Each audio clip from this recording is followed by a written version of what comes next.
Hello and welcome to Get Flushed, the world's favourite sanitation podcast. I'm Pete and this show is brought to you with the support of Sanitrax International. I'll start this week with a thank you to Lewis Tennant from the Dr. Tennant's Verbal Highs podcast. Lewis invited me onto his show last week. Now, regular listeners to Get Flushed may remember him because he was the first and, I'll say it, the only guest to appear on my other project, That Kiwi Podcast Show. He got in touch a couple of weeks ago and said, "Hey, Pete, would you like to come on Verbal Highs?" And I was really honoured that he'd done that because when you look through the 100 plus episodes that he's released, he's had some really A-grade New Zealand celebrities appear on that show, and there's no way I'm in the same category as them. Anyway, I was really excited that he'd invited me, and we recorded some audio last week. He published that episode at the weekend, and I have to say, it was a lot of fun, and I'd really like to thank Lewis for letting me take part. I'll put a link to that episode in the notes for this show, but please listen in because A, he's got the most amazing theme tune of any podcast you'll hear. B, he's got a really great voice. And C, he's just got a really natural way of talking and discussing the issues at hand with his guests. As I say, I'll put a link to that episode in the notes for today's show. Now, apart from recording with Lewis, I've also spent a few hours working on my show reel for the New Zealand Podcast Awards this week. I took sound bites from 3 episodes, I cut them into a 5-minute reel, and I think I've really captured the essence of Get Flushed. That show reel will be reviewed by a panel, and Get Flushed will be up for the People's Choice Award when voting opens at the end of the month. Please keep an eye out for that link, and listen at the end of this episode because I'll put the show reel in so that you can hear what I've done to hopefully impress the judges. Over the last 2 episodes, Get Flushed has focused on the response that portable restroom operators can provide during times of emergency and disaster. In episode 5, Dave Andre spoke about his experience with Mr. John at Ground Zero, following the terrorist attacks on the World Trade Center in New York in 2001. And in episode 6 last week, I pulled together some of the important steps that operators can take to prepare their businesses to supply and service restrooms when that emergency demand occurs. This week, I'd like to welcome Dave back onto the show to talk through some of the practical lessons that we've both learned from responding to disaster and emergency situations. Now, before we get going, I have to share a disclaimer. I'm not a restroom provider, I don't have any units for sale or hire, and I don't have any financial interest in any restroom operations in New Zealand or elsewhere. And I've said that because this week we're going to talk about pricing. I'm well aware that many jurisdictions have very strict rules about anti-competitive behaviour such as bid rigging, monopolies, price fixing and market allocation. And obviously I want to be very careful that I do not contravene any of those laws. But at the same time, there are a few general considerations about the cost of business that do affect pricing during an emergency, and I really want to explore those today. I'm not going to make any recommendations about the prices that a restroom operator should charge, and I'm not going to suggest anything about prices that restroom operators should expect to pay their suppliers. I'm not going to discuss discounts, rebates or incentives, and I'm not going to encourage anyone to engage in any activities that could be perceived as price rigging or market allocation. No listeners are under any obligation to follow my advice, and every restroom operator listening to this episode must make their own decisions about pricing. G'day, Dave. Welcome back to the show. How are you? Hello, Pete. How are you doing? I'm good. If there's a bit of background noise, it's because we're in the middle of a big rainstorm again, and the caravan's quite echoey, but hopefully we'll get through without too much interference. I don't hear a thing. Are you back at home? I understand you've been to Vail. Yes, I am back in Houston, and I enjoyed a few really nice days last week up in Vail, Colorado at the Service Corps Pro Leadership Summit, and they had invited about 10 different companies and about 25 people that attended for a Pro Leadership Summit. Has there ever been anything like that before? No, never. It was the first ever. What sort of stuff did you get up to? They started off with some good fly fishing, and I had never been fly fishing, so I was quite excited. And we just showed up. They had the waders, the boots, and the guide. Oh, you're making me jealous, Dave.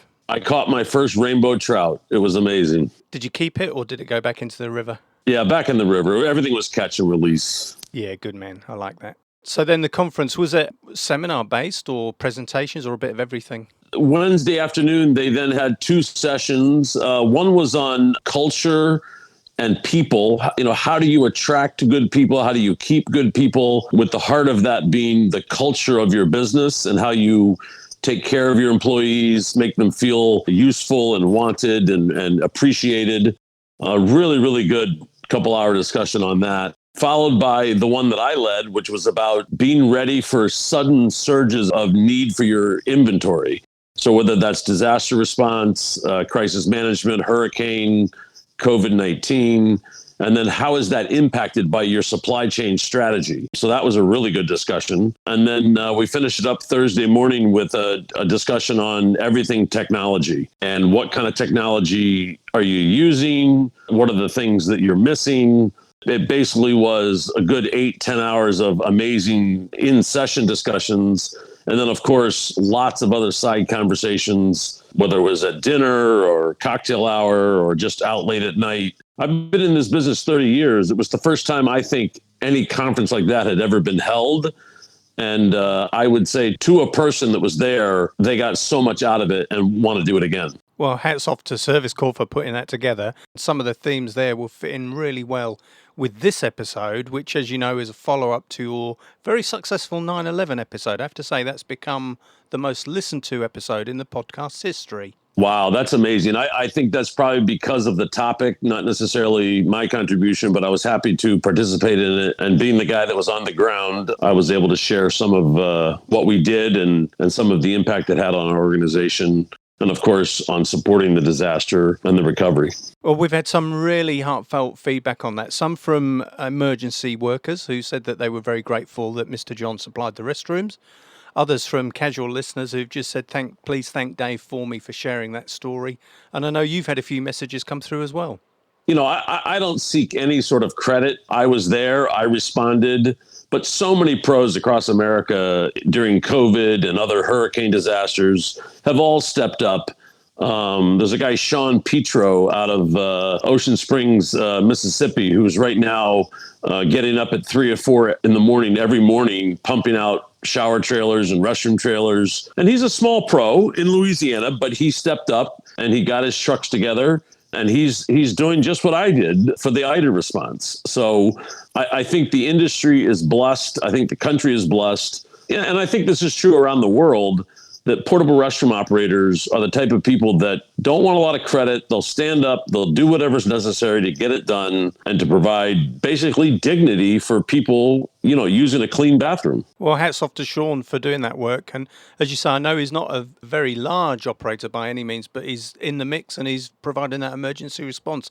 And it just goes to show you don't need to be an overly big company to play an active role in this, do you, Dave? No, not at all. You can be tiny, you can be medium size or big. I remember when we responded to Katrina, which was a hurricane down in Louisiana that everyone remembers, because we had some of the things that we're going to discuss here.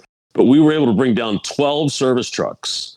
We had 6 branches at the time. So 2 service trucks we were able to peel off, bring down, set up a camp, and start cleaning toilets on a daily basis. We also brought down 2 5000s and a couple jet vacs. The other companies that responded were Service Sanitation out of Chicago and C&L Sanitation out of Ohio. At the time, that was Rich Vector and his team and Tom Stang, who still owns C&L Sanitation. And they all responded. And I think that Service Sanitation has responded to every disaster out of Chicago down on the Gulf Coast, just because if you get good at it, you discover that you're able to do more than you ever thought you could. And then obviously it's good for business. In last week's episode, I talked through the 5 R's and particularly the reduction and the readiness strategies that businesses can use to prepare for an emergency or a large-scale response. And I think you're absolutely right that once you've done it once, you build up an expertise. The only way you can gather that expertise is by being on the ground and doing it, isn't it? A lot of people will realize, or if they imagine that a disaster response out of their reach, it's more than likely because they don't have any direct one-on-one relationships with the people responding. However, those pros that have those relationships with the disaster response companies, the people that are renovating the nursing home, renovating the apartment complex, fixing people's houses, if they've got a business relationship direct and they provide good service, they will understand that no matter what they have in extra inventory and staff, it's not enough. And then what I always encourage pros to do is reach out to your competitors for help. And when a disaster happens, all the competitive barriers drop. You just work with one another to get the toilets, the fence, the dumpsters delivered and get them on a more frequent service than you've ever seen, typically daily for sinks and toilets. And you could be flipping a dumpster 3 or 4 times a day, in certain situations. So it is an opportunity to capture business revenue and provide a very essential, meaningful service if you're willing to dip your toe in the water and respond to a disaster. Just an offshoot discussion from that, Dave. Have you come across any restroom companies that only specialize in large-scale response? Ones that perhaps don't do your routine Monday to Friday construction or domestic supplies? Yeah, I don't know of any. United Site Services is massive. They're a huge disaster response, but they've got a huge core business of routes, construction routes, and special events. Texas Outhouse is another very large one here in Houston. They do 35,000 unit services a week. They have a huge trailer fleet. And what's interesting about them is they have a limit on how much they can do in a disaster because they still have to satisfy their normal customers' needs for service, which is a constant challenge for any pro responding. I remember Ryan Granger, who I heard first through your podcast, and then Ryan and I hooked up and I helped him with one of the disaster responses. And he finally had to say, enough, I can't do anymore. So I encourage every pro to be prepared to be challenged, be prepared to jump through hoops, but then also be okay with saying, okay, I've had enough. I can't do anymore, because everyone still needs to find the balance with your normal routes, your normal business, and then being ready with extra equipment, extra trucks, extra people to respond to the disaster.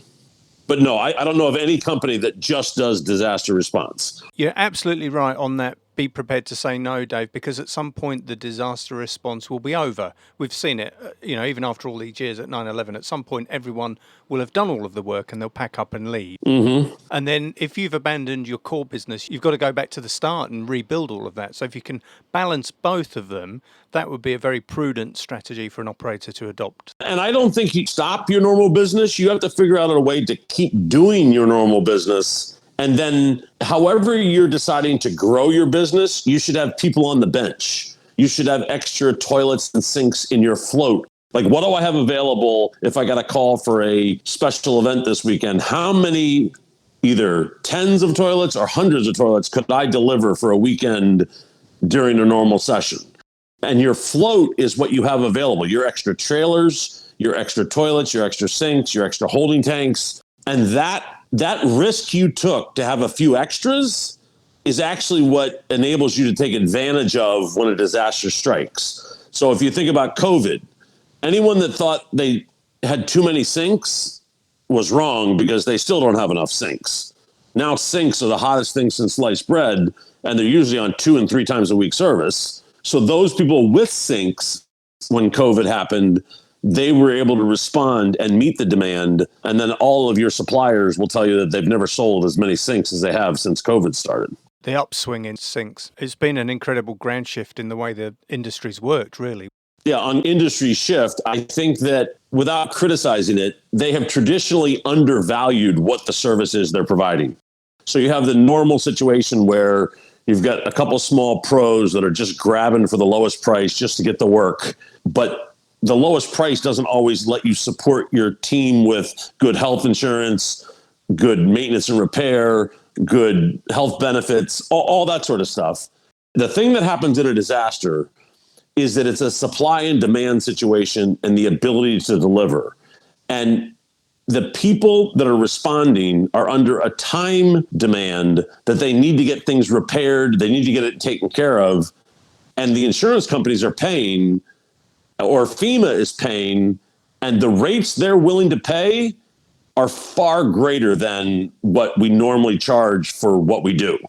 So a typical monthly rate for a restroom trailer, for example, could end up being even more than that for a weekly rate.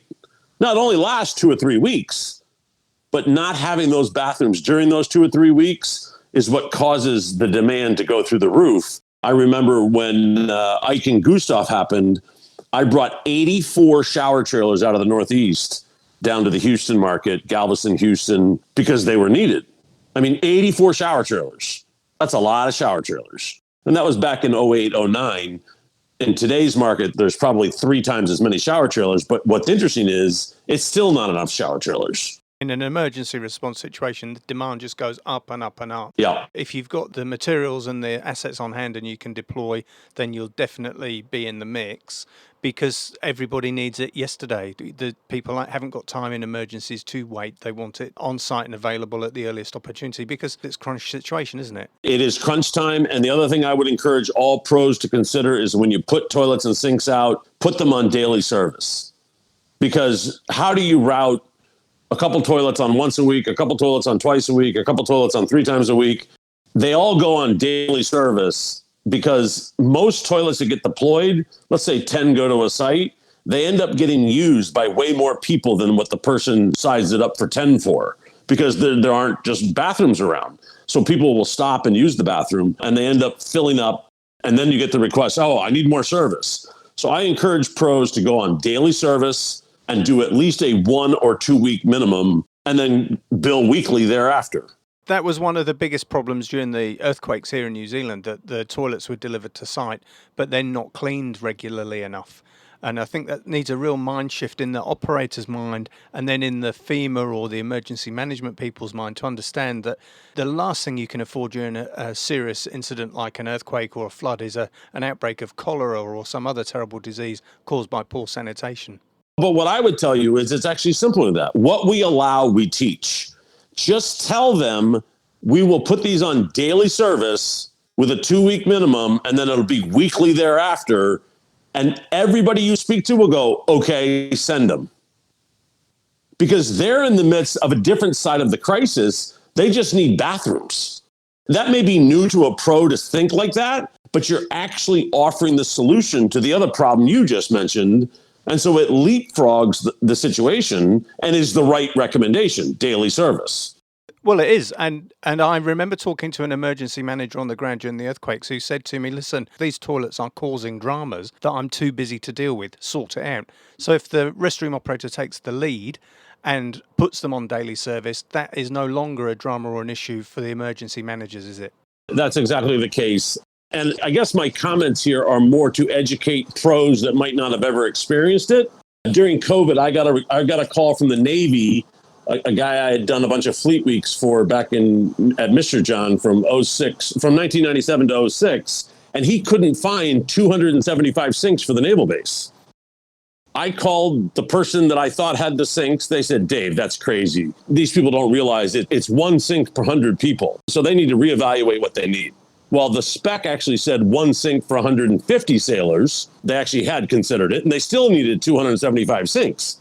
And this guy had called everybody in the business. He called all the people that Mr. John everywhere else. And I got a call on my old cell phone that says, Dave, if anyone can find them, you can find them. And sure enough, I found 275 sinks in California.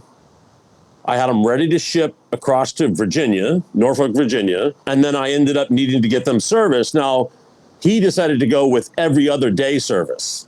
So it's not everything has to be on daily, but I would tell you nothing less than every other day. And as it turns out, the guy who originally denied, said he couldn't do it, ended up filling the order and put the 275 out and put them on every other day service. And it lasted for 2.5 months. So imagine that, to your business, to your revenue, to what you're doing. That's the kind of thing that whether you're going to do it or not actually happens. And there are many pros out there that have figured out a way to step up and get it done. Well, we certainly experienced that with the earthquakes, that we were sending trucks out 4 days a week to the earthquake zone, and it became a major priority. And in fact, we probably had more toilets along that stretch of coast than we had in town, just because of the number of recovery workers and clearance. Like the scale of the landslip was incredible. One of the issues there is just the toll on staff, that it becomes a wearisome grind if you're not very careful. So having enough staff to be able to fulfill that without burning them out and without putting them in jeopardy for their own physical and mental health is really important too, isn't it? Well, what's interesting about this is, a lot of people refer to Army units or going into a foxhole and you're in a tough situation. As long as the leadership isn't sitting on the sidelines and is actually participating. So when 9/11 happened, the chairman of the company, so this is Mitch Weiner at Mr. John, Dave Dam, Gary Weiner, myself, everybody participated. Everyone jumped in and did the work.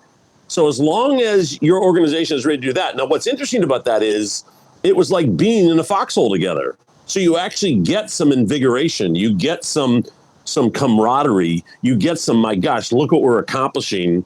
And that's, I would say, what you might not imagine, but that's part of the thing that carries you through the experience. Everyone steps up.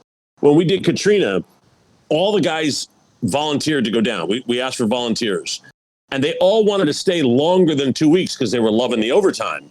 But we sort of found the balance of knowing that 2 weeks was probably the limit and then needed to go home and be with mom and get back to the routine.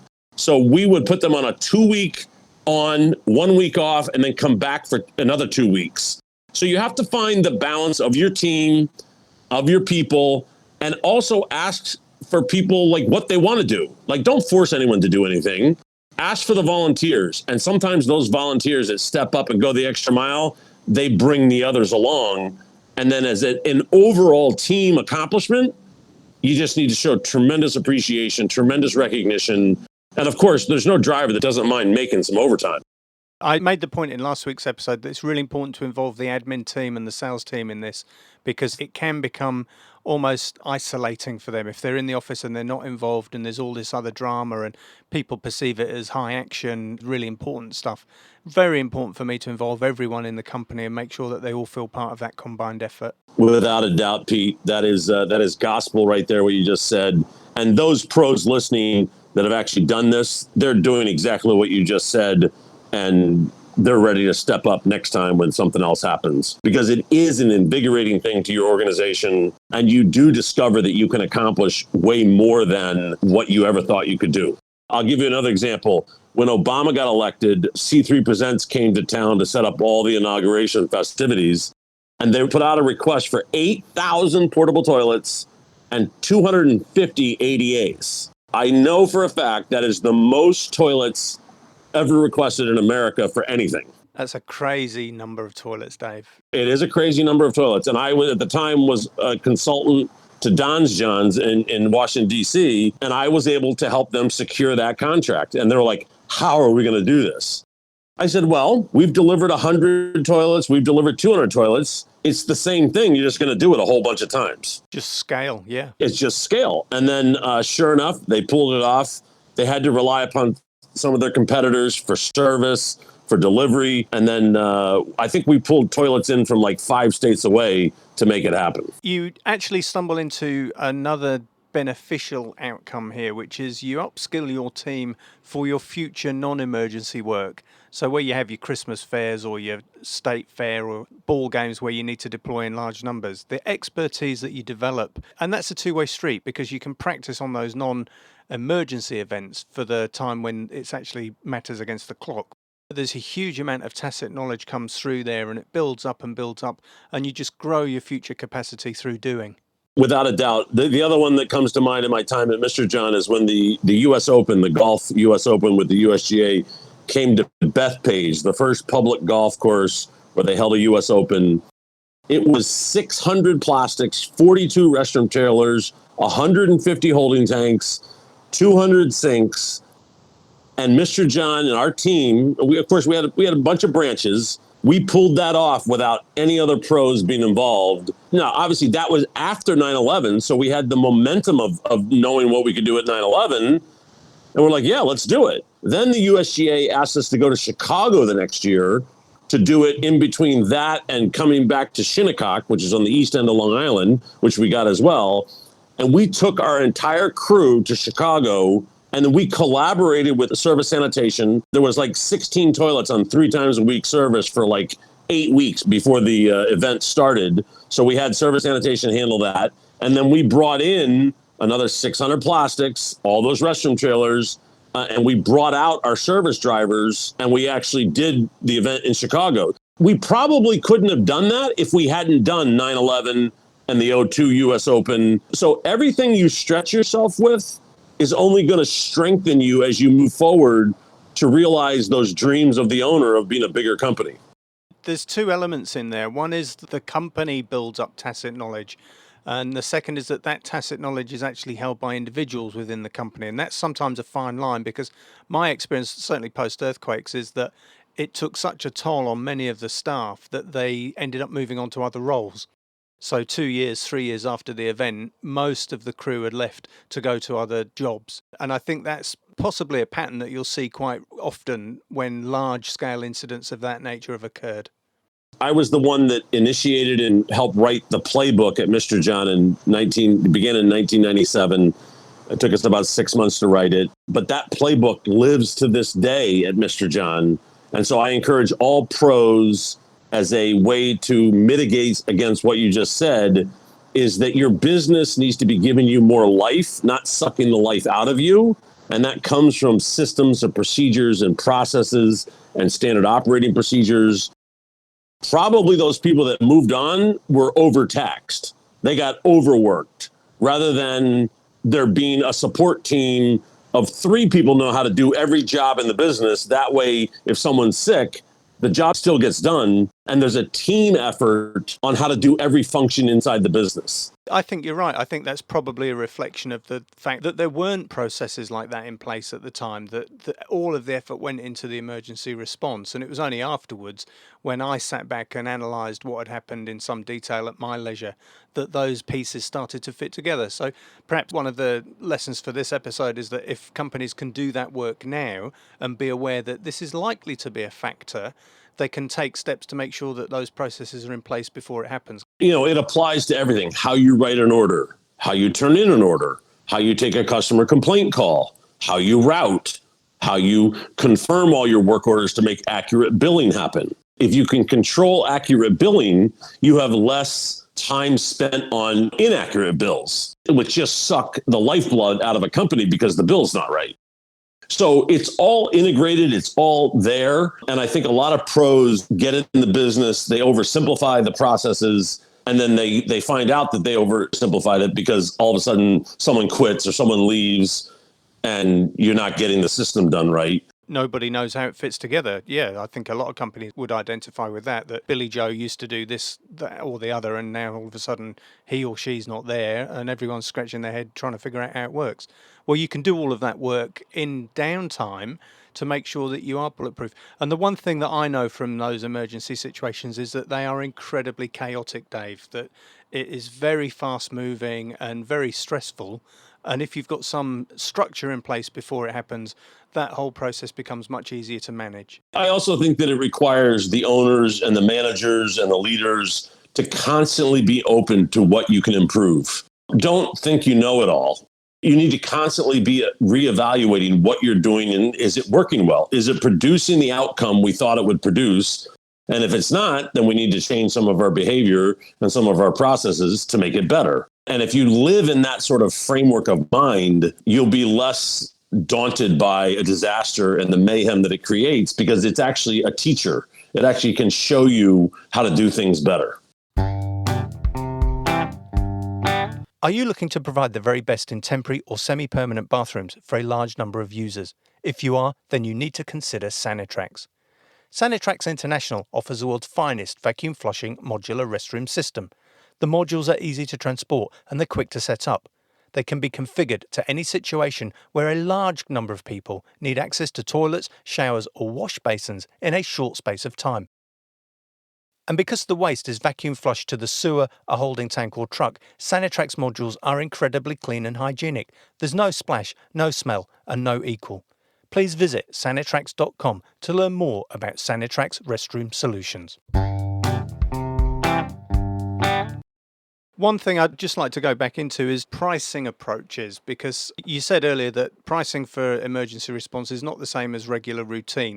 I know that you're a great fan of an all-inclusive price structure for these types of situations. So typically, most people don't want to know about itemized pieces of the billing. So when you give a rate for, say, a shower trailer for the week, and if you can imagine whatever you would charge for a month, you're going to charge in a week, that's inclusive of services and rental. And then delivery has to be a separate charge. You always charge for delivery and pickup in the first invoice. And that's based upon how far it needs to come, realizing that it may be coming from 3 states away. Your delivery and setup pricing is always fungible to the exact situation you're responding to. But let's just say you charge, I'm just going to say $2 a month for a restroom trailer, which is a ridiculous number. I'm not trying to use numbers. and you end up charging that per week, it needs to be all inclusive of what the client needs. And it needs to include, on a restroom failure, it could be 3 times a week service. So breaking out all the items and then not telling them how much they need and then charging them later causes a problem for the customer. Think in terms of, if I'm going to put a toilet out and service it 7 times, what's my rate? And it's probably more than what you typically divide your 4-week rental rate. So that, let's just say you charge $80 for once a week service over 4 weeks, that's $20 a service. Well, in a disaster, it could be $40 or $50 or $60 a service 7 times for that 1 week. That's what enables you to find the staff, find the trucks, have the extra equipment to get the work done. It's not meant to be done for free. It's meant to be done to give your business a return. Absolutely. And I think one of the keys there is knowing the actual real cost to you as the operator of providing that emergency response. And for me, that includes covering your Monday to Friday jobs. Yes. If you're needing to pay overtime or bring extra staff in or lease extra trucks, you've got to factor that into the cost of the response to the client. You have to. Yes, absolutely. What I would tell you is if you don't do what we're suggesting, some other pro near you is going to do it. And you'll be amazed at what they charged and what they got. But also, they're using an aggressive approach to make sure sanitation is not a distraction, which is why we say everyday service. Because who can predict how many times it's going to get used?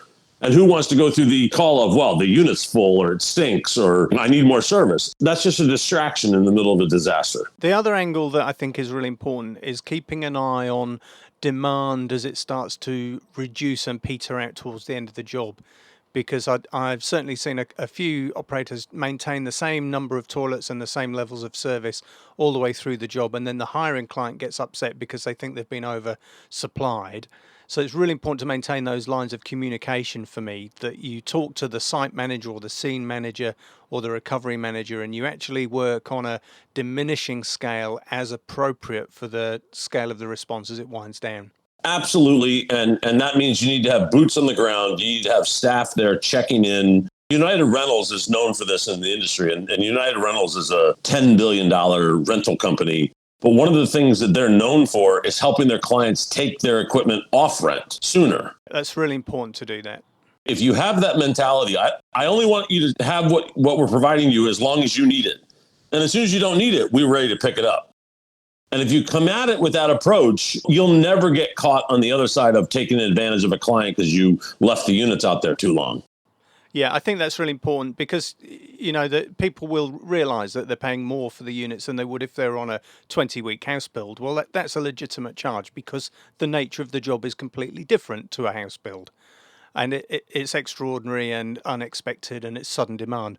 But I think if you can find that balance where you maintain your communication with the client and you adjust the order at an appropriate time, that will certainly go a long way to keeping everybody in confidence and them having their trust in you as the PRO. What's interesting here in the Gulf Coast, where we have lots of hurricanes over the years, the people that we're talking about being the customers, people like Belfor, Cotton Logistics, Mooring, these disaster response companies, they're ready to pay for daily service and they're ready to get the right number of toilets. And then every disaster that happens, they go back to the same pro. They're like, bring it. Because they know they'll get the proper response. Yes, they got the proper response and it's all about delivery, right? So it's all about immediate delivery. How fast can you get those 10 toilets here and that 300 yards of fence and the 3 dumpsters? And all they care about is who can get it there in a couple hours, not in a day or two, not whenever. And as long as you're able to be ready to go and work long hours and get it done, you then, by doing that, you're building a relationship with somebody who's going to be a customer of yours the next time there's a disaster, maybe in a different town, but they're going to remember what you did and they're going to call you. I don't think this is peculiar to New Zealand, but one thing we saw during the earthquakes was other companies trying to undercut the price to win work on the ground. And that in their naivety, they thought that by offering a rock bottom price would give them an opportunity to get units out there and then they would win future custom. But it's actually counterintuitive. And I would argue that that's actually a really naive response because it doesn't improve the service and it doesn't give the hirer the quality that they need. And nobody wins when you do that. When you cut your throat on price, nobody wins. There's nobody with a large responsibility that's doing that in my experience in America. It's only the little guys trying to get some work, and they haven't thought this through.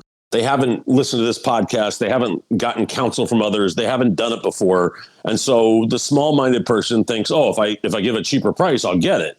Well, those people usually run out of equipment very quickly and end up failing because they're not giving good service. I know there's many companies that hold their price, and if you don't like it, don't worry about it. We know we're going to rent all of our equipment at the right price. And they just wait for the next call. And sure enough, you wait 10 minutes, somebody else calls. And in all the disasters, Ida, all these hurricanes, there aren't enough toilets. There aren't enough sinks. There aren't enough dumpsters. There aren't enough generators. And they end up coming in at the rates we're talking about from 3 and 4 and 5 states away.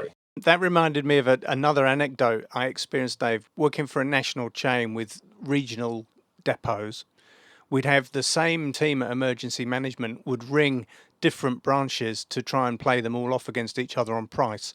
And the correct response for the operator there is to appoint one person as the lead liaison with that agency and stop all of that nonsense before it gets out of control. Well, you bring up a very interesting point.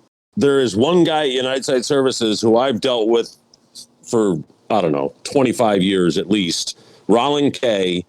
He is the lead point person at this ginormous company, United Site Services. One of the reasons is because he's got all the relationships. He's done it so many times, but it's also for the coordination of not crossing those wires and making sure that there's consistency of priority of delivery and also of pricing. And so I encourage all pros to have a disaster response team. And oftentimes those people go get in a camper and go live in the disaster for a month or two. So boots on the ground is also a very important thing. You have to go and be there. And then, yes, coordinating everyone's response to ensure that there's consistency is certainly something to be considered. And I would encourage you all to do it.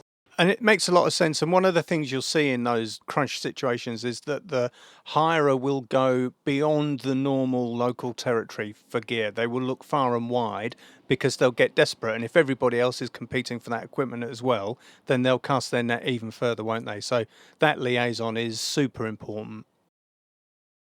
One of the things I'm going to close this week's episode with, Dave, is the impact of the float and large-scale events and large-scale emergency deployments on your utilization rates. And I'll talk through some definitions of that. But before I get into that, I wondered if you had any comments on utilization that you'd like to share based on your previous experiences.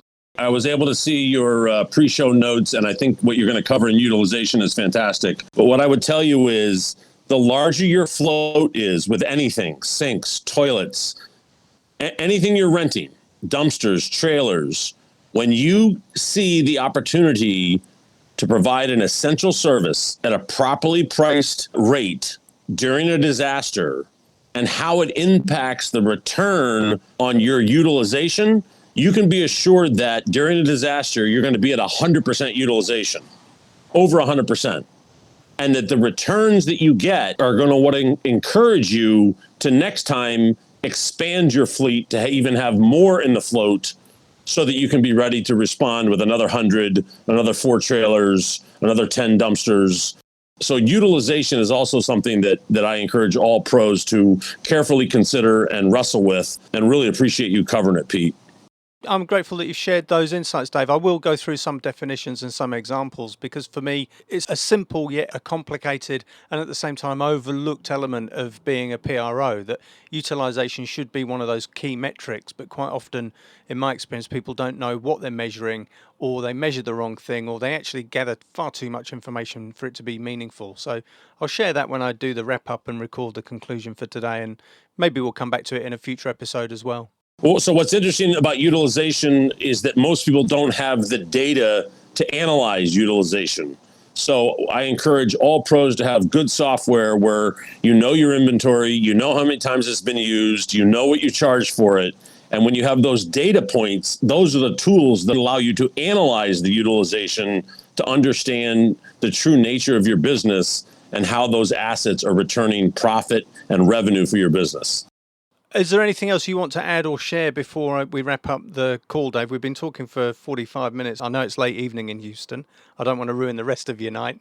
I never know what day it is. I don't know what time it is. It's been a really great conversation, Pete. And 45 minutes seems like just 5. So, yeah, I enjoy speaking with you. And congratulations on Get Flushed. I hope you win the award there in New Zealand for your podcast. And I listened to the other one where you got interviewed. It was a fantastic episode, you talking about your podcast. I really enjoyed doing that, actually. We had a lot of fun while we were talking.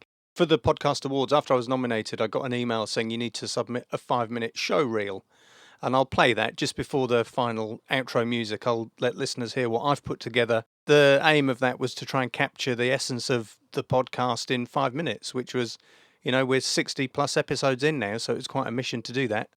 I'm really grateful once again, Dave, that you spent time with me talking on Get Flushed, and I look forward to meeting up with you again for another episode soon. Very good, Pete. Have a great one. Before we close today, I have to thank Dave once again. He's becoming a regular part of the fabric of the show. I also want to just emphasise again that emergency response really will impose a huge amount of wear and tear on your equipment and your team. You must be really mindful of that and expect there to be a toll. Now, equipment is easily replaced, but people are not. Please remember that these are extraordinary situations well beyond the normal range that most people will experience probably during their lives. The physical toll can be hard, especially if you and your team are also trying to maintain business as usual. And in addition to that, the mental and emotional burden can also take a heavy toll. Even if you think everything is okay at the time, things can come back to haunt you later on. So please make sure that you seek adequate help and support and provide those mechanisms for your staff, even if you don't think you need it, and even if they tell you that they don't need it. The third thing that I want to talk about concerns leadership, and it builds really on what Dave said about the leadership conference held by John, Wendy and the rest of the team at Service Corps over in Vail last week. In the early part of my career, I was fortunate enough to take part in an extended leadership development program in the UK, and I later went on to develop and teach leadership programs for managers and executives. Now, while a lot of programs I've seen and taught tend to focus on leadership in a crisis or leadership as an aspirational thing that happens in the future, I've learned that actually leadership is happening right now all around us. It's performed in a million ways by everyday folk in routine situations. You don't need a degree, you certainly don't need a big name, and you don't need a crisis situation to demonstrate your leadership skills and values. It's all about you and the way you believe, think and behave now. Now, I've also learnt that the best learning happens in difficult situations that test our resolve and throw up challenges. But that doesn't mean you have to endure those situations in order to learn from them. It's perfectly possible to learn from what happened to other people, to assess their decisions and behaviours, and to learn from not only their mistakes, but also the really great things that they did at the time. Dave says you allow what you teach, and I'll add to that. You can be critical without criticising. So even if you got it badly wrong, if one of your managers made a really poor decision, or one of your staff has let a customer down, don't hide that, don't run away from it, don't judge them and don't punish them. It's much better to show your leadership by talking about those things, reflect on them, learn from them, and share the lessons with the team so that it doesn't happen again. And if somebody's done something really, really amazing, talk about that too. Dave also mentioned that I've prepared a segment for this week on utilisation, and when I started to record this part of the show, I realised that actually that element is quite technical. I think we've probably heard enough for today, so I'm going to save that for next week. As usual, I'll close by asking you all to do your bit to support the show by telling a family member, a friend, a colleague or a complete stranger all about Get Flushed and encourage them to listen in. Even better than that, please leave a review on your favourite podcast platform. That will help me broker even more listeners and continue to build the show.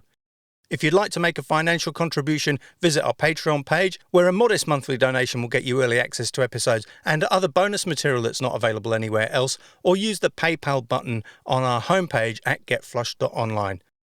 Once again, thank you for your time. I really do appreciate your ears. I've been Pete, and you've been listening to Get Flushed, the sanitation podcast, brought to you with the support of Sanitrax International. You'll hear the theme tune to the show as usual next, but please keep listening because after that I've added the 5 minutes of the show reel, which is my entry for the New Zealand Podcast Awards.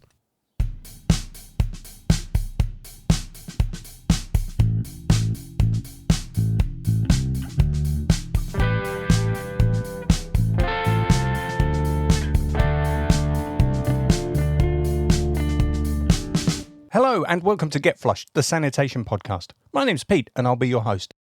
I'm absolutely delighted to welcome the Executive Director of the PSAI, Carleen Koss, who joined me from Minnesota. Who would have predicted, Carleen, the impact of COVID? It's just been surreal. Well, it has been, but as far as who would have predicted, I wouldn't have predicted COVID. But as far back as 2015, we had a committee already called our Education Initiative, and that group really was hungry to, change the reputation of portable sanitation globally. And I think, Pete, to be fair to you, your spirit, how you've come into the industry, just, open and wanting to learn and wanting to be helpful is getting you that in return. Thank you for your time, Carleen, and I'm sure we'll talk again soon. Absolutely. Thank you, Pete. I appreciate you.